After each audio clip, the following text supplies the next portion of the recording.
Hi, everyone. Hi, it is Sunday afternoon. And when I heard about this tragic shooting in Minnesota, I immediately thought of Amy Klobuchar, the senator from Minnesota, who I've interviewed many times. And Senator Klobuchar was nice enough to say that she would give us an update. And so we're going to talk about this individual who is still at large investigation and learn a little bit more about Melissa Hortman and her husband, and also the condition of John Hoffman and his wife, Yvette. Senator Klobuchar, I so appreciate you taking some time to talk to us this Of afternoon. course, thank you so much, Katie, for spending a little time to remember this incredible woman in Melissa Hortman, who is a good friend of mine, and her husband, Mark, on Father's Day, which I know is a hard day for you, Yeah. having lost your husband. But there's two kids right now out there that just found out almost 24 hours ago that they lost their mom and dad. And so we're thinking of them today. Oh my gosh. I've been thinking, I know that they have a son and a daughter, Colin and Hmm. Sophie, I That's correct. saw, and they Hmm. look like teenagers. And my heart is so breaking for them, Senator Klobuchar, and what they're going through now. Have you had a chance to speak to the kids at all? No, because I think they are still having spoken to some of their friends and they are really reeling. This is not like the time that they're going to be Yes, no, taking I just didn't elected know. official calls. Yeah, Yeah. I just But didn't know if you had a chance to visit no, I or. did though.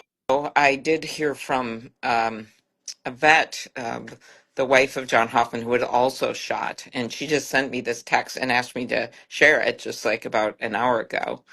And she thanked me, and then she said, and she's in the hospital, right? And she writes, our family is so humbled by the love and outpouring we receive from everyone. John is enduring many surgeries right now and is closer every hour to being out of the woods. He took 9 bullet hits, and I don't know if that was out there before. I took 8, and we are both incredibly lucky to be alive. We are gutted and devastated by the loss of Melissa and Mark. Remember that Senator Hoffman served with um, Leader Hortman for years and years. They're in the same Senate district. Anyway, she goes on, we have no words. There is never a place for this kind of political hate. Thank you for your friendship. Minnesotans are at our very best when we stand together. You can share this statement.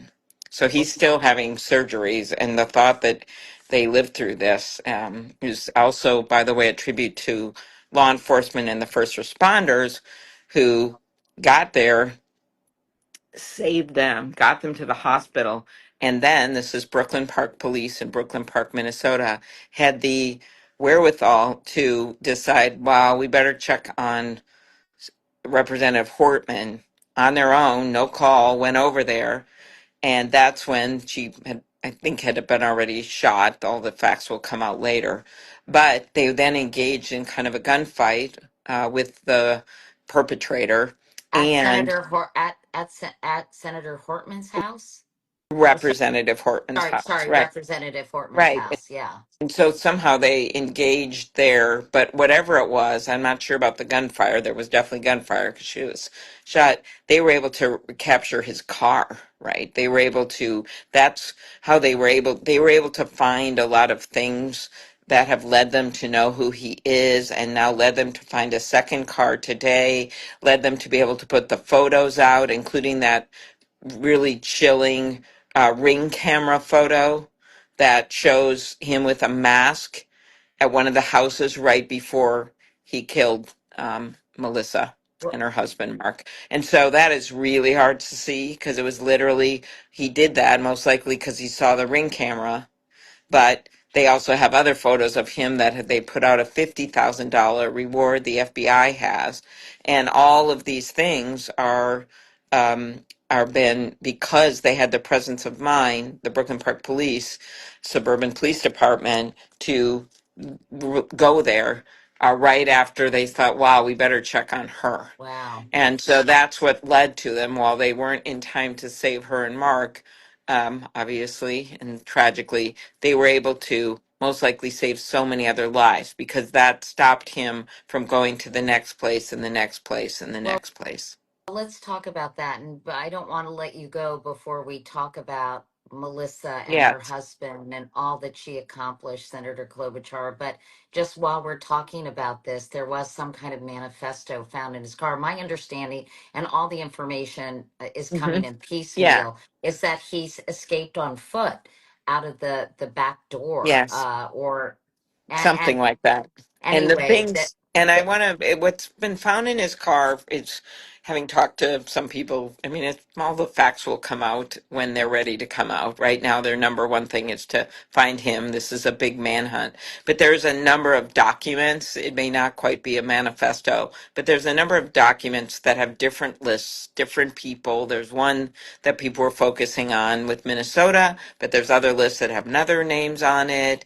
Give some sense, if you've heard Planned Parenthood is on the list, there was clearly an abortion connection.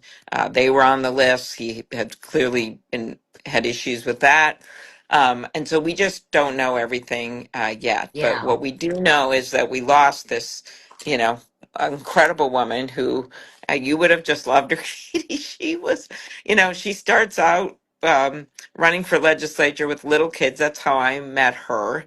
And I remember door knocking with her, and it's like she knew everyone in the district already. I was in county office at the time. We both had little kids. And then she goes on to be a Girl Scout leader. She teaches Sunday school. She trains dogs. Was really into dogs. Trains dogs for veterans, service dogs for veterans. She moves, maybe because she was such a good juggler as a mom, she moves up in the legislature and then gets elected by her colleagues as Speaker of the House. Many people have talked about how there is a very strong argument she was the most consequential speaker in the history of Minnesota in two very different ways.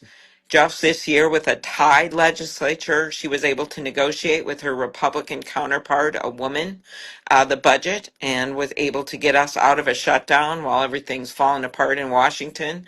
I won't go into that right now. She was able to do this in some really hard times. Then, in the last few years, she was able to usher through this incredible agenda, working with Governor Walz on school lunch, on one of the most best policies when it comes to paid family leave, standing up for women's rights, She all of these also things. passed pretty significant helped Yeah, pass that's what I significant meant. abortion rights legislation, right? Exactly. She did that. So, it is time after time after time she's been able to get things done. She got things done. So, and she was just also just such a decent person. And, I remember being with her on these bus trips we would go on at the last few weeks of any campaign. When I'm up, when I'm not up, team player, we're on this bus. We go to all these small towns, everything.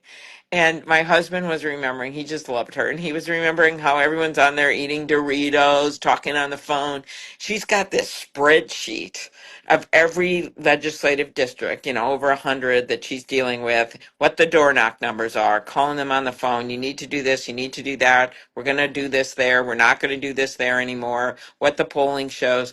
I mean, she was just this incredible leader and also really a lot of fun. And so, when I think about hearing about political violence and having it happen to a friend like this, thinking this is not just about numbers, as much as we know there have been this major increase in violence against judges, violence against elected officials, and I think in the Congress from 1600 in 2016 to over 9,000 last year threats. It's not just numbers, it's people like Melissa. And so that's what's been so hard to take. Oh, I'm sure, and I'm so sorry. And she sounds like an amazing human being. I also want to mention her husband, Mark, Hmm. who I'm sure you knew as well. Can you Yes. tell us a little bit about Hmm. him? Because obviously he lost his life Yes. as well. Well, he was in business, but he also was just a great dad. I just know from my own husband, anyone that has a wife in politics who's there all the time, kind of there's some roles that you have to play that you're hanging out with some of the moms at things and doing Well, things. And he was always incredible about that. And he also was incredible about supporting her in what she did. And they love to be together, and they love to go on trips. And, she had a really balanced life in that way. You can never really be balanced in politics, but she did as well as anyone at balancing that and balancing her marriage and her kids. well, it's such a tragedy and such a loss. And I don't want to give, obviously, too much attention to this person who committed these horrendous acts. But what can you tell us about this guy? I know he's still at large, which is pretty friggin' scary, Senator. Yeah. I mean, he impersonated a police officer, even had his sort of SUV tricked out to look like a police car, I Hmm. understand. He's Hmm. still at large. Can Yes. you give us the latest on the Right. manhunt? So for a while, it was restricted to one certain area, and he somehow, got away from there. If he was there, I mean, he was there because it was right near the murder scene, and included those. But then it's now been extended throughout our state. And I think that one of the things that happened today that was pretty significant is they discovered another car that's public. They discovered another car. So I'm hoping they're zeroing in. I don't know for But I sure. don't But understand this other car, Senator. So they found the car at yeah, one of the I don't, scenes, and we then there's will another car. see. I Katie don't. Kirk, you're a good reporter and you've reported on crime before, and we'll find out all the facts when it's done. But there clearly was another car Do you think that? Do they involved. think someone that he acted alone, or there might I have been any kind don't of know. accomplice? I don't know. I mean, he clearly was reaching out to his roommates. He had a temporary apartment when he had worked he worked a lot of odd jobs, and I think was exaggerating some of the things that he did in life when you look at what he put out there. But he was with these guys, and he texted them, and they went public with it right away, where he said, "Miss you guys, I might die." And this was just, yeah, Right, yesterday. So I think they know, they obviously know more than they're putting out there, law enforcement does, or they wouldn't be doing their job, right? So how right. he got this other car, how he got away, I mean, all that will obviously come out. And one of my things I learned from being a former prosecutor is that you've got to let people do their Right. investigations. There's time to look at it. And I also know that those local police saved a lot of lives by going over there right But away this to guy Melissa's wasn't a, house. yeah, Hmm? this guy wasn't a stranger to Melissa Hortman. I mean, he served on a workforce board with her. He was politically active. He was apparently opposed to abortion, a Trump supporter. Do you know I anything just else don't about know. him? I don't know enough, and I don't know if there was intersection. I remember watching one of the police chiefs answer a question on that yesterday, and they said they're obviously trying to find. I mean, we are correct. Even all of us, the Democrats and Republicans in Minnesota, including Congressman Emmer, issued a statement said we're speaking as one voice. We condemn politically motivated violence. Like we know this was politically motivated, but remember, we don't know every detail. And did they intersect at board meetings? Did they actually, the answer from the police chief was that they were trying to discover if they'd actually been together at these places or knew each other personally. And I think those are things that, still are going to come out, because it could be that they went to them first because he knew them somehow from some board, or maybe not. And maybe it was just he was randomly going through names and found Ja- them. So I don't know. I know Jane on your staff wants you Oh, wants me to no, no, wrap it up, but I no, we wanted can to. go on a little more. It's fine. Okay, thank you. She's protecting you, Senator. But Oh, no, no. She just knows that it's Father's Day, and I was going to well, I don't want have dinner with to my keep you, husband. but I No, it's did all want. good. We're all good. We're Okay, all I good. did want to ask you about Governor Walz. He gave a very heartfelt, obviously, he was deeply and profoundly affected by this thing, this horrible act. But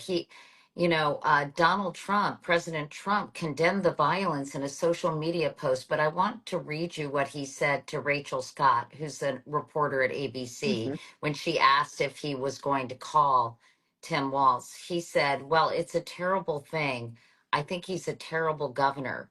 I think he's a grossly incompetent person, but I may call him. I may call other people too."